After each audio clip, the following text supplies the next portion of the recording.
तो चलिए प्यारे बच्चों, आज का क्लास आप सभी के लिए बहुत ही ज्यादा इंपॉर्टेंट है, क्योंकि आज के क्लास में हम लेके आए हैं आपके लिए क्लास 12th फिजिक्स का top 70 most important objective question. और यहां से आपके बोर्ड एग्जाम में हर एक बार प्रश्न पूछे जाते हैं। तो बच्चों आज के क्लास को बिल्कुल ध्यान से देखिएगा और आज के क्लास में दिए जाने वाले सारे प्रश्नों को आप लोग अच्छे से याद भी करते चलिएगा, क्योंकि इस प्रकार के प्रश्नों के आपके बोर्ड एग्जाम में पूछे जाने के चांसेस बहुत ज्यादा होते हैं। ओके जी, चलिए फिर क्लास को स्टार्ट करते हैं। आप लोग भी हमारे साथ आंसर को लगाते चलिएगा और लास्ट में बताइएगा इस 70 ऑब्जेक्टिव में आप लोग सही कितना कर पाते हो। देखिए, जिसमें कि पहला नंबर सवाल आपके सामने है, आपके फोन के स्क्रीन पर है, तो सारे बच्चे आंसर को जरूर लगाते चलिएगा। देखिए, पहला नंबर सवाल पूछा जा रहा है, प्रति एकांक क्षेत्रफल में आवेश के परिमाण को कहते हैं। अब आपको बताना है कि प्रति एकांक क्षेत्रफल में आवेश के परिमाण को क्या कहते हैं। पहला है आवेश का रैखिक घनत्व, आवेश का पृष्ठ घनत्व, आवेश का आयतन घनत्व,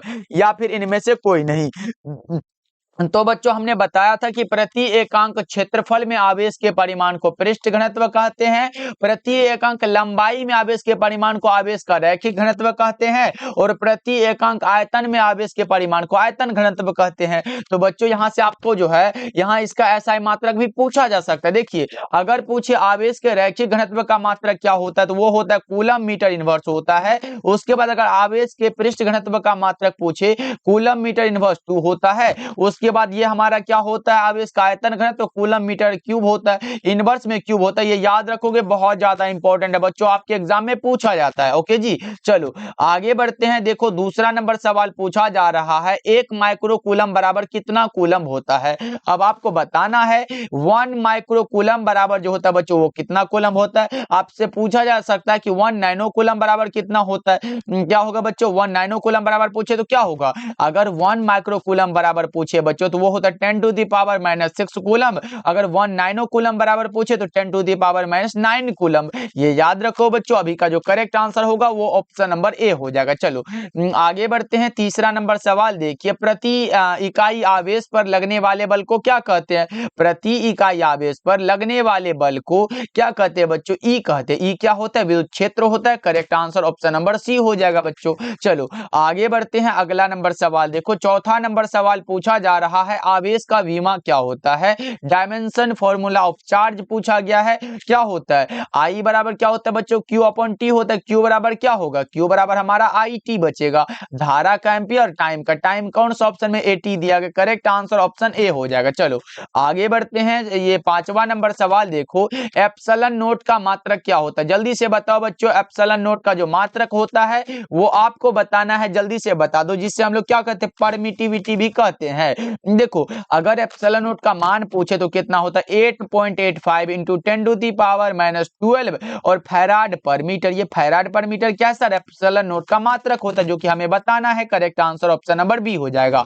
याद रखोगे ना बच्चों, अगर मान पूछे तो ये लगाना, लेकिन एक मान और भी पूछा जा सकता है कि 1/4 पाई एप्सिलॉन नोट का मान कितना होता है। ये भी पूछा गया एग्जाम में बच्चों प्रश्न है। तो 1/4 पाई एप्सिलॉन नोट का मान होता है 9 गुना 10 पर पावर 9। ये भी आप लोग याद रख लो। ओके जी, चलो आगे बढ़ते हैं। अगला नंबर सवाल देखो, 6 नंबर सवाल है, जब किसी वस्तु को आवेशित किया जाता है तो उसका द्रव्यमान क्या होता है। बढ़ भी सकता है, घट भी सकता है, क्योंकि बच्चों अगर कोई भी वस्तु को आप धनावेशित करते हो तो उसका द्रव्यमान घटेगा, और जब किसी वस्तु को ऋणावेशित करते हो तो उसका द्रव्यमान क्या होगा, बढ़ेगा। याद रखोगे आप लोग, बहुत ज्यादा इंपॉर्टेंट है। चलो आगे बढ़ते हैं। 7 नंबर सवाल देखो, पूछा जा रहा है, स्थिर विद्युत क्षेत्र कैसा होता है। स्थिर विद्युत क्षेत्र कंजर्वेटिव होता है, संरक्षी होता है। करेक्ट आंसर ऑप्शन ए हो जाएगा। 7 का याद आया बच्चों, ऑप्शन नंबर ए बिल्कुल सही आंसर है। कई बार हम लोगों ने पढ़ भी चुका है। चलो आगे बढ़ते हैं। 8 नंबर सवाल देखो, 1 कूलम आवेश बराबर कितना इलेक्ट्रोस्टैटिक यूनिट होगा। जल्दी से बताओ बच्चों 8 नंबर सवाल का जवाब, और आप लगा रहे हो सर वो होता 3 गुना 10 पर power 9। Correct answer option number A हो जाएगा। अगर पूछे 9 गुना 10 पर पावर 9 कितना होता है, ये किसका मान होता है बच्चों, ये 1/4 पाई एप्सिलॉन नोट का मान है। और ये किसका मान है बच्चों, ये तो एप्सिलॉन नोट का मान है सर। तो ये सब कैसे होगा, हमारा करेक्ट आंसर ऑप्शन ए हो जाएगा। चलो आगे बढ़ते हैं। अगला अगला नंबर सवाल देखो, अच्छे से समझ समझ के क्लास को करना है, बहुत ज्यादा इंपॉर्टेंट है। देखो पूछा जा रहा है विद्युत द्विध्रुव आघूर्ण का ऐसा मात्रक क्या होता है। P बराबर क्या पड़े बच्चों, Q इंटू एल, या फिर D भी कह सकते हो, क्योंकि ये हमारा दोनों के बीच की दूरी होता है। अगर यहां से करते हो तो चार्ज का कूलम और लंबाई का मीटर, कूलम इंटू मीटर किस में दिया, coulomb into metre. Correct answer option number A हो जाएगा। लेकिन बच्चों एक मात्रक और भी होता है जिसका नाम होता है डेबाई। क्या होता है बच्चों, डेबाई वाला भी याद रखना, ये भी ऑब्जेक्टिव में पूछा जा सकता है, इसलिए याद रखोगे आप लोग। चलो आगे बढ़ते हैं। 10 नंबर सवाल देखो, निम्नलिखित में किस राशि का मात्रक वोल्ट प्रति मीटर होता है। कौन सा राशि है जिसका मात्रक वोल्ट प्रति मीटर होता है, वो होता है विद्युतीय क्षेत्र, क्योंकि वोल्ट प्रति मीटर आए या फिर न्यूटन प्रति कूलम आए, दोनों विद्युतीय क्षेत्र का ही मात्रक है। Correct answer option number D हो जाएगा बच्चों। ओके चलो 11 नंबर सवाल पूछा जा रहा है आप लोगों से, किसी चालक की विद्युत धारिता का व्यंजक क्या होता है। किसी भी चालक की विद्युत धारिता को हम लोग C के द्वारा डिनोट करते हैं, और C बराबर Q अपॉन V फॉर्मूला होता है। यही वाला तो हमसे पूछ दिया गया, Q upon V। Correct answer A हो जाएगा। अगर यहाँ मात्रक निकालते हो बच्चों, यहाँ से पूछा जाएगा कि 1 फैराड बराबर कितना होता है, 1 कूलम पर वोल्ट होता है। ये याद रखोगे, बहुत ज्यादा इंपॉर्टेंट है बच्चों, याद रखना, बहुत ही ज्यादा बार पूछा गया एग्जाम में, तो जरूर याद रखोगे। चलो आगे बढ़ते हैं। 12 नंबर सवाल देखो, किसी वस्तु का पराविद्युत स्थिरांक हमेशा अधिक होता है 1 से अधिक होता है बच्चों। 12 नंबर सवाल का जवाब करेक्ट आंसर सी आपका सही हो जाएगा। चलो आगे बढ़ते हैं। 14 नंबर सवाल देखो, निम्नलिखित में कौन विद्युत फ्लक्स का ऐसा मात्रक नहीं है। अब विद्युतीय फ्लक्स का ऐसा मात्रक जो नहीं होता है वो बताना है आपको। 13 नंबर सवाल का जवाब जल्दी से बता दो। हम लोगों ने क्या पढ़ा है सर, फाई ई बराबर क्या होता है, ई इंटू ए होता है, ई इंटू डी ए होता है, इसलिए ए लिख लो। देखो ई का मात्रक क्या होता है बच्चों, वोल्ट प्रति मीटर होता है, और गुना में एरिया का मीटर स्क्वायर होता है। अब यहाँ से 1 मीटर से 1 मीटर काट दो, बच्चा कौन सा, वोल्ट इंटू मीटर। एक मात्रक तो ये निकला, लेकिन सर ई का मात्रक एक और होता है जिसका नाम होता है न्यूटन प्रति कूलम, और गुना में एरिया का मीटर स्क्वायर लिख लो। अब देखो यहां से अगर निकालते तो न्यूटन प्रति कूलम और मीटर स्क्वायर। अब देखो ये वाला भी मात्रक निकल गया सर, यानी कि ये दोनों मात्रक जो होता है, यानी कि ये भी मात्रक है और ये भी मात्रक है, और ये हमारा वोल्ट प्रति मीटर, यानी कि जो नहीं होता है बच्चों वो कौन सा होगा, नहीं होने वाला वोल्ट प्रति मीटर। ये कैसे हो सकता है भाई, सही जवाब ऑप्शन नंबर सी हो जाएगा आपका। ओके जो नहीं है वही यहाँ सही है। चलो आगे बढ़ते हैं। 14 नंबर सवाल देखो, एक समानांतर पट्टिका संधारित्र की धारिता के लिए निम्नलिखित में कौन सा सही होता है। यह भी बहुत ज्यादा इंपॉर्टेंट है, कई बार पूछा गया है। वो epsilon not a by D होता है। क्या होता है बच्चों, एप्सिलॉन नॉट ए बटा में डी। 14 नंबर सवाल का जवाब correct answer option number A हो जाएगा। चलो आगे बढ़ते हैं। अगला नंबर सवाल देखो, 15 नंबर सवाल है, निम्नलिखित में कौन सदिश राशि है। ये भी बहुत ज्यादा इंपॉर्टेंट है, ये तो भाई जल्दी से बता दो। सदिश राशि कौन सा होता है, क्या वो विद्युत धारा है, विद्युत विभव है, विद्युत आवेश है, या फिर चुंबकीय आघूर्ण है। तो चुंबकीय आघूर्ण से याद आया कि नहीं भाई, यह एक सदिश राशि होता है जिसका की मात्रा क्या होता है, म्यू बराबर पढ़े है ना भाई, म्यू बराबर क्या पढ़े हो, आई इंटू ए होता, आई गुना में ए लगा लो, धारा का एम्पियर हुआ, एरिया का मीटर स्क्वायर हो गया, यानी कि एम्पियर मीटर स्क्वायर ये वाला जो होता है ये इसका मात्रक होता है। याद है कि नहीं भाई, कितना बार बता चुके हैं। चलो आगे बढ़ते हैं। अगला नंबर सवाल 16 नंबर सवाल है, धातु का पराविद्युतांक कितना होता है। धातुओं का पराविद्युतांक अनंत होता है। कितना होता है बच्चों, अनंत होता है। 16 का करेक्ट आंसर आपका ऑप्शन नंबर बी हो जाएगा। चलो और बच्चा पार्टी, आप लोग क्लास को लाइक करते चलना। जितने बच्चे हमारे साथ पहली बार जुड़ रहे हो तो सब्सक्राइब भी करिएगा। डेली क्लास का टाइम हमारा कितना बजे है बच्चों, शाम के 6 बजे। उसके बाद दूसरा क्लास शाम के 8 बजे होता है, ज्वाइन भी करिएगा। इसलिए बच्चों सारे बच्चे एक बार क्लास को जल्दी जल्दी से लाइक कर देना, और अगर लाइक कर दे तो भाई पढ़ाने में बहुत मजा आ जाता है, इसलिए सारे बच्चे एक बार क्लास के लाइक कर दो। ओके चलो जी आगे बढ़ते हैं। अगला नंबर सवाल 17 नंबर सवाल है, वायु में गोलीय चालक की धारिता किसके समानुपाती होती है। किसके समानुपाती है भाई, कौन सा होता है, ऐसे करके होता है ना, आर के समानुपाती होता है। अब बता दो कौन सा होगा, correct answer option number B हो जाएगा। ऐसे पढ़े हो ना भाई, 4 पाई एप्सिलॉन नोट इंटू में आर वाला पढ़े हो ना, बहुत ज्यादा इंपॉर्टेंट हो, तो ये भी फॉर्मूला में आता है ऑब्जेक्टिव में। चलो आगे बढ़ते हैं। अगला नंबर सवाल 18 नंबर सवाल है, कार्बन प्रतिरोध के नीले रंग का मान कितना होता है। वही वाला टिप्स अपनाएंगे ना भाई, बीबी रोए जीबी। अब बता दो 0 1 2 3 4 5 और 6 किसके लिए पूछा गया, नीला, ब्लू मतलब नीला होता है क्या, 6 हो जाएगा। करेक्ट आंसर ऑप्शन सी होगा बच्चों, याद रखिएगा, बहुत ज्यादा इंपॉर्टेंट है। चलो 19 नंबर सवाल देखो पूछा जा रहा है, चालक के अंदर इलेक्ट्रॉन की गति कैसी होती है। ये भी अच्छा प्रश्न है, चालक के अंदर इलेक्ट्रॉन की गति अपसरित होती है। करेक्ट आंसर सी हो जाएगा। चलो 20 नंबर सवाल को देखो पूछा जा रहा है, ये रहा आपके सामने। बताओ टी समय तक धारा आई के प्रवाह के कारण 8 प्रतिरोध के चालक में उत्पन्न उष्मा क्या होती है। आई स्क्वायर आर टी वाला फॉर्मूला पढ़े हो क्या आप लोग बच्चा party? I square R T ऐसे करके होता ना, I square R into T, यही वाला देख लो किस ऑप्शन में दिया, I square R T. Correct answer option number C हो जाएगा। ओके बच्चों, चलो जी आगे बढ़ते हैं। अगला नंबर सवाल देखो पूछा जा रहा है, ये रहा आपके सामने। देखो कार्बन प्रतिरोध का कलर कोड में पीला रंग का मान कितना होता है, वही वाला फिर से लिखना पड़ेगा क्या बच्चों? BBROY। और GB येलो के लिए कितना होगा? 0 1 2 3 4 या 5 और 6, यानी कि ये पीला के लिए, येलो के लिए कितना होता है बच्चों? 4 होता है। Correct answer option number D हो जाएगा। चलो आगे बढ़ते हैं। 22 नंबर सवाल देखो, विद्युत वाहक बल की इकाई क्या है? विद्युत वाहक बल की इकाई वोल्ट होती है बच्चों। क्या होती है? वोल्ट। करेक्ट आंसर सी हो जाएगा। ओके बच्चा पार्टी, चलो क्लास को आप लोग जरूर लाइक करते चलना बच्चों, ऐसे लास्ट में करने के चक्कर में आप लोग भूल जाते हो, इसलिए जल्दी जल्दी से क्लास को लाइक कर दो। वोल्ट मीटर क्या मापता है? विभवांतर को मापता है। सही जवाब ऑप्शन बी हो जाएगा। चलो 24 नंबर सवाल है, किलोवाट घंटा किसका मात्रक होता है? ऊर्जा का।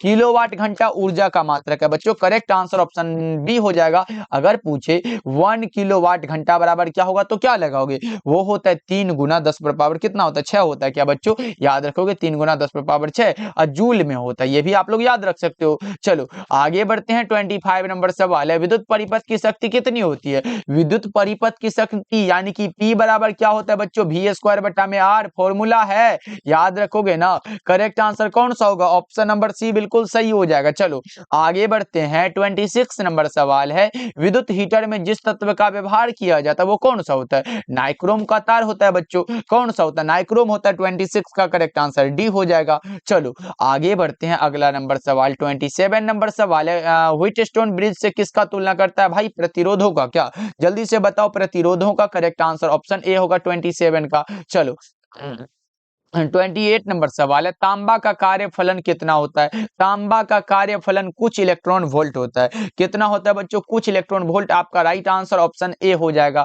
नेक्स्ट नंबर सवाल है 29 नंबर सवाल, किसी विभव मापी की संवेदनशीलता को बढ़ाने के लिए क्या करना पड़ेगा? जल्दी से बताओ बच्चों। इसकी धारा को घटाना चाहिए। करेक्ट आंसर आपका ऑप्शन बी हो जाएगा, याद रहेगा। चलो जी नेक्स्ट नंबर सवाल को देखो पूछा जा रहा है। 30 नंबर सवाल है, सौर सेल पैनल का उपयोग किया जाता है कहां पर? जल्दी से बताओ। सौर सेल पैनल का जो उपयोग होता है वो होता है कृत्रिम उपग्रह में। किसमें बच्चों? कृत्रिम उपग्रह में। 30 का correct answer option number A हो जाएगा। ओके चलो आगे बढ़ते हैं। अगला नंबर सवाल देखो 31 नंबर सवाल है, निम्नलिखित में कौन चुंबकीय क्षेत्र की तीव्रता का मात्रक नहीं है? ये भी प्रश्न कई बार आपके एग्जाम में आया हुआ है बच्चों, तो इसका आंसर आप लोग गलत मत लगाना। देखो अगर चुंबकीय क्षेत्र की तीव्रता का जो मात्रक नहीं है उसका नाम होता है कौन सा? न्यूटन प्रति एम्पियर स्क्वायर। ये नहीं होता। Correct answer option number D हो जाएगा। ऐसे गॉस भी होता है, ये भी आप लोग याद रख लो। चलो आगे बढ़ते हैं। अगला नंबर सवाल देखो 2 नंबर सवाल है, चल कुंडली गैल्वेनोमीटर में प्राप्त धारा का मान समानुपाती होता है किसके? किसके समानुपाती भाई? विक्षेप के। किसके बच्चों? थीटा के समानुपाती होती है, याद रखोगे आप लोग। चलो आगे बढ़ते हैं। 33 नंबर सवाल है, धातु के बने किसी गोलक को चुंबकीय क्षेत्र में दोलन कराने पर उसकी दोलनी गति क्या होगी? जल्दी से बताओ बच्चों। धातु के बने किसी गोलक को चुंबकीय क्षेत्र में दोलन कराने पर उसकी दोलनी गति क्या होगी ये बताना है। तो उसकी दोलनी गति अवमंदित होती है। करेक्ट आंसर आपका ऑप्शन बी हो जाएगा। चलो 34 नंबर सवाल है, लेंज का नियम संबद्ध है। लेंज का नियम किससे संबद्ध होता है बच्चों?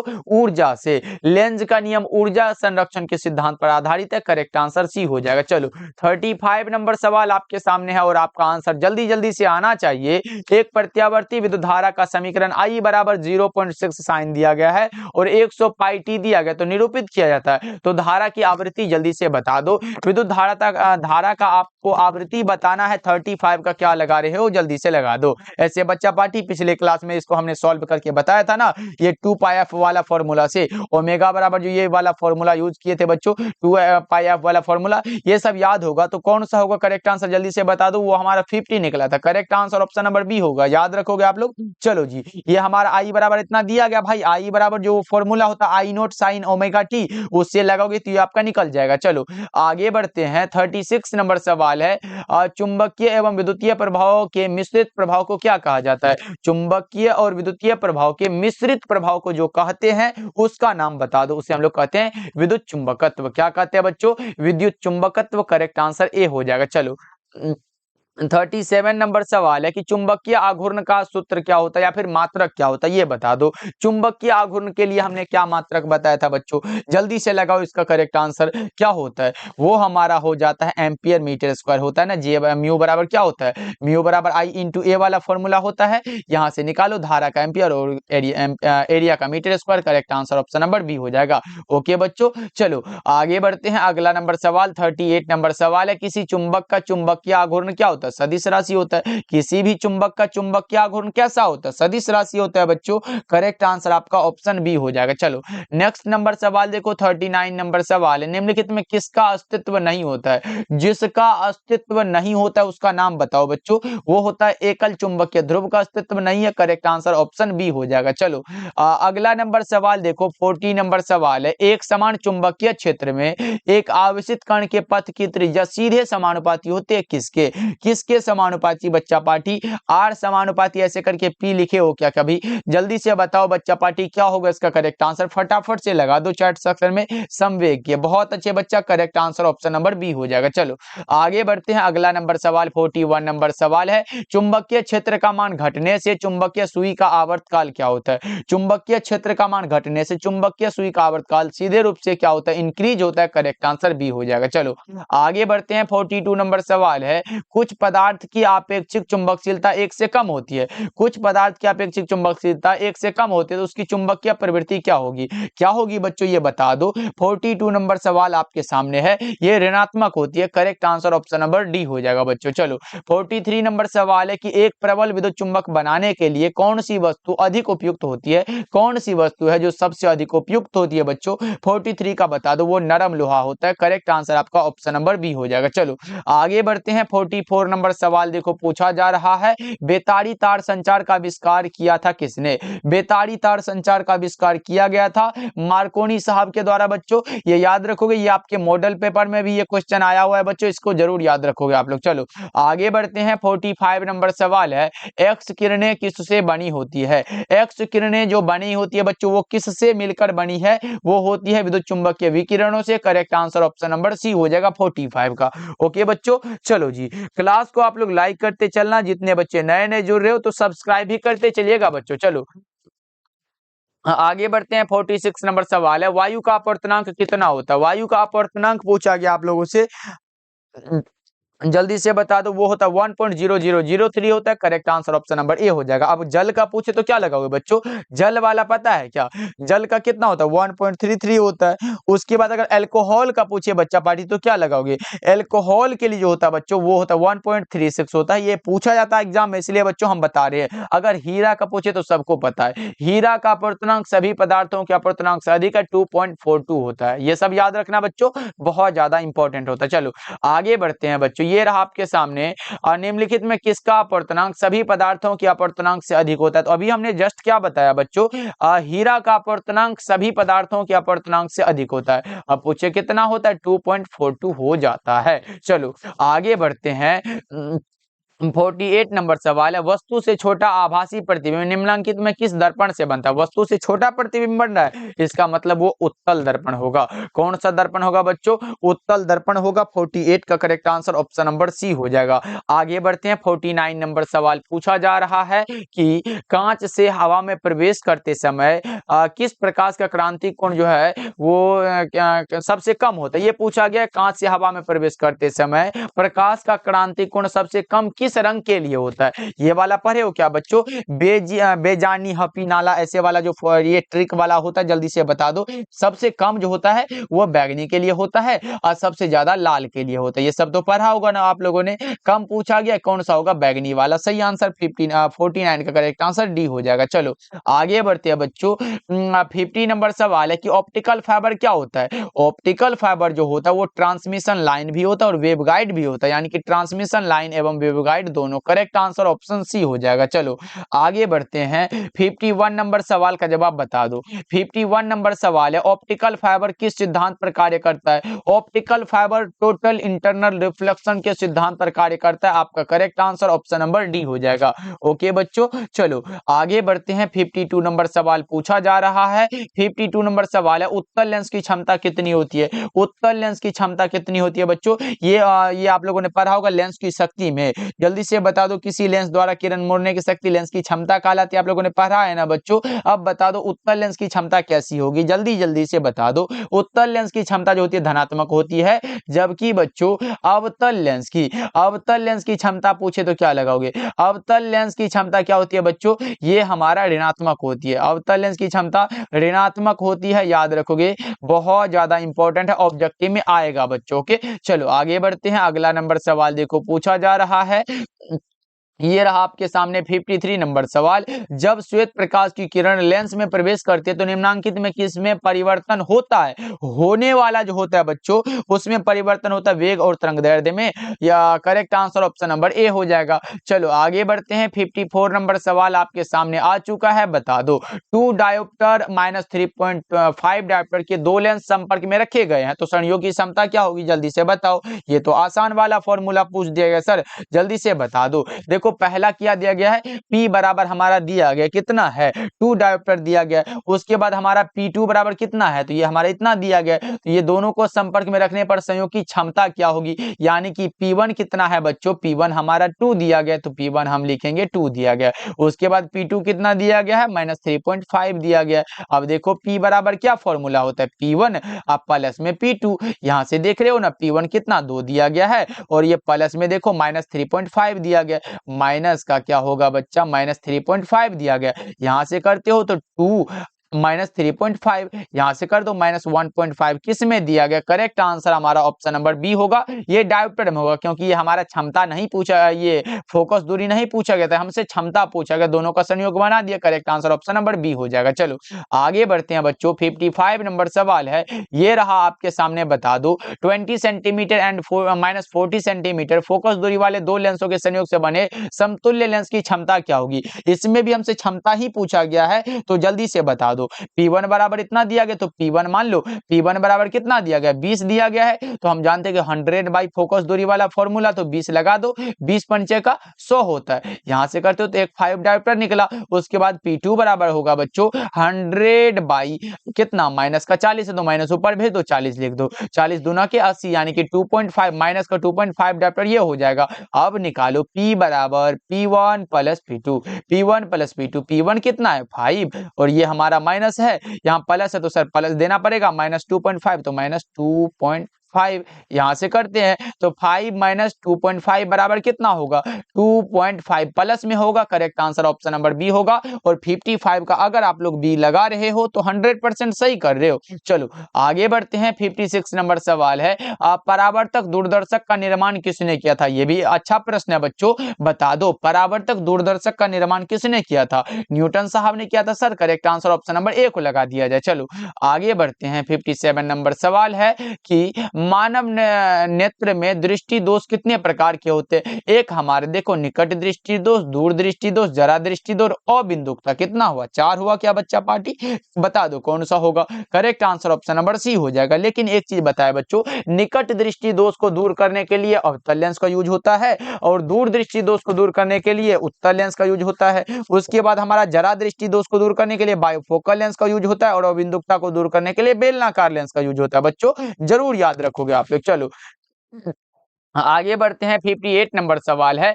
प्रकाश के तरंग गति सिद्धांत द्वारा किसकी व्याख्या नहीं होती है? किसकी नहीं? तो प्रकाश विद्युत उत्सर्जन की व्याख्या नहीं होती है। 58 का correct answer option number C हो जाएगा। चलो आगे बढ़ते हैं बच्चों। 59 नंबर सवाल है, निम्नलिखित में कौन सबसे उत्तम एक वर्णीय प्रकाश का स्रोत होता है? उसका नाम होता है लेजर। इसका आविष्कार 1960 में किया गया था। बच्चों याद रखोगे आप लोगों के। चलो जी आगे बढ़ते हैं। अगला नंबर सवाल देखो पूछा जा रहा है। 60 नंबर सवाल है, प्लांक ने नियतांक का ऐसा ही मात्रक क्या होता है? अच्छा सा प्रश्न है, वो जूल सेकंड होता है। Correct answer option number B हो जाएगा।